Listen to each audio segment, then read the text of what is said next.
Let's see this question. This is given in GATE 2005. They are saying that a relation table is having all these attributes, and the functional dependencies are this, and they want us to find out the candidate keys. The same kind of question. So what is the method? One thing is, you could take each option and you could keep on doing the closure, but it is going to take a lot of time, right? Anyway, but the actual method is you try to find out what should be the candidate key, right? The smallest one. Then we shall build it. Okay. So first thing is, we know that whatever is going to be the candidate key, right? It is supposed to cover all these attributes. What are the attributes? A, B, C, D, E and H, right? Now all these attributes either have to come from the candidate key itself, which means the left side, this one, or they have to come from the right side of the functional dependencies, right? So what are the things that could be added to them from the right side of the functional dependencies? If you see this, B could be added and D could be added and C could be added. See, B, D, C and A could be added somehow from the left hand side. I am not saying that it will definitely get added whatever key you take, but depending on whatever good choices, maybe you are likely to add all this, you are likely to add them, right? Now whatever you do, these E and H, they will definitely be not added to the set, that is for sure. Okay, so now one thing is, in all the options, whatever is going to be qualified as the candidate key should definitely contain E and H, right? So based on that, you could definitely cancel out this, right? And you could definitely cancel out this because H is not present in any of these options if you are watching. And now yes, here also it is not, you can definitely rule it out, and here also yes, here there is E and H, therefore this is the answer. You have ruled out 3, and because there is only one option left, I'm getting it as the answer. I'm just marking it as the answer, but then the proof is not just enough. So you are supposed to find out the closure of all the remaining, then only you can declare that these are the candidate keys. Now let us see. We know that every candidate key should contain EH, right? Therefore EH is compulsory. So let me see if EH itself is going to be a key. In case if we definitely need EH, and if EH is a key, then definitely EH is a candidate key. The reason is, we just now declared that EH should definitely be there, right? Which means you cannot remove anything from that, and EH is a key, which means it is minimal as well as it is the key. Therefore it should be the candidate key. In that case you get a unique candidate key. Otherwise, let's see this, let's analyze this. Okay, now let me find out EH plus the closure attributes of EH. Then what do we get? So one is definitely from the left side, you are supposed to add all of them, so E and H gets added, and then you can look at the functional dependency and get them.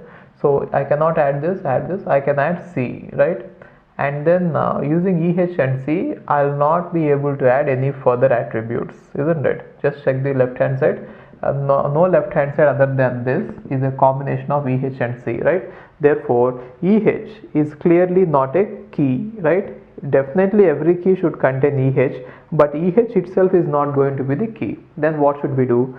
We shall try to add the minimal number of attributes possible to EH and try to see if that makes a candidate key, right? Or if that makes a key. If that makes a key, that will be the candidate key. See, already we know that EH is not the key, therefore we should definitely add something to make it a key, and by adding a minimal thing, if I make that one as the key, that one will be the candidate key, isn't it?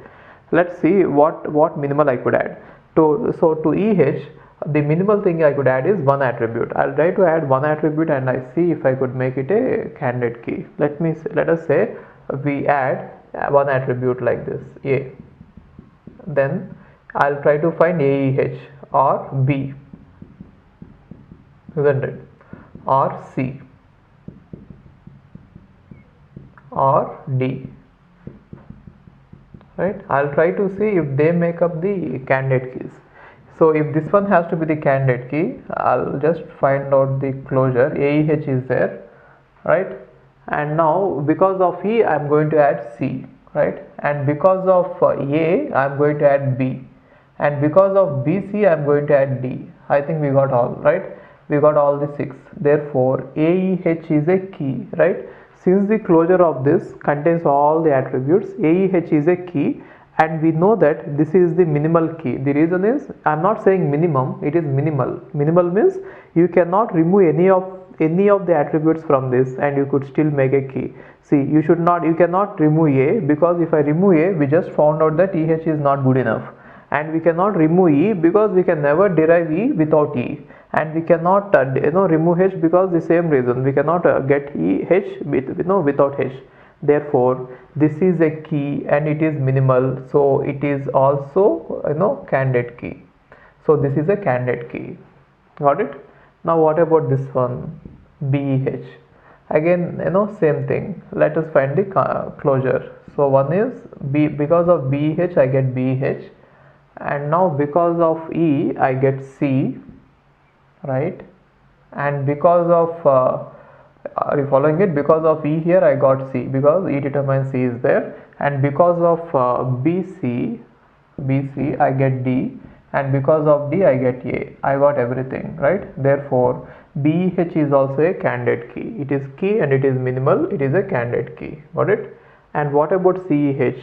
Let's see this. So I'm going to add CEH here, and because of E I get C. C is already there, and because of nothing, I cannot add anything more, right? Therefore CEH is going to give us only CEH, right? So it cannot be a key, and so it cannot be candidate key as well, right? Now what about DEH? Let's see this.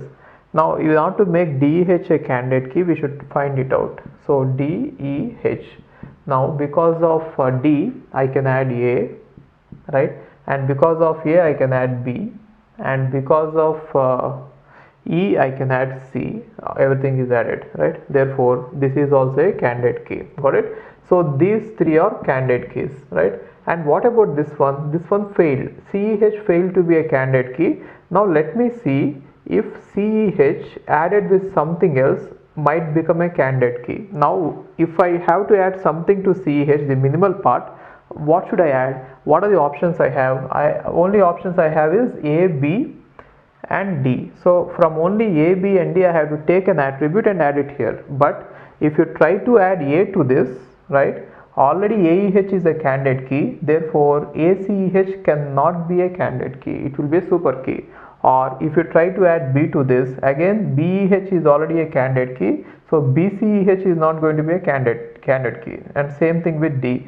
Therefore you cannot do anything with CEH, and you cannot get one more candidate key. Therefore we have only 3 candidate keys, right? Then what about the number of super keys? We can use that formula. What is it? The number of super keys possible with this as the candidate key. How many number of super keys are possible with this one as the candidate key? We have totally 6 attributes. 3 attributes are already included, and from the remaining 3 attributes I have 8 combinations. Therefore each one, this one is going to give me 8 super keys, and this one is going to give me 8 super keys, and this one is going to give me 8 super keys. Along with that, you have to use that formula. What is it? The number of super keys possible with 3 candidate keys. So I already told you, if I have 3 candidate keys K1, K2, K3, then the number of super keys possible with 3 candidate keys is, you have to add the total number of super keys possible with each one minus the total number of super keys possible with K1, K2, K2, K3, right? And K1, K3 union K1, K2, K3, right? So you have to take a combination of all this. This is going to be the number of super keys. You please do that. It is going to be a lot of time, but anyway it is not required here. What you could do is 8 plus 8 plus 8 minus K1, K2, which means containing both this, that will be ABEH, and then containing both this, that will be DBEH, and then containing all these 3, which means ABDEH, right? And you can subtract it. We have already seen that numerical, you can find it out, right? Okay, anyway the answer for this question is D, right?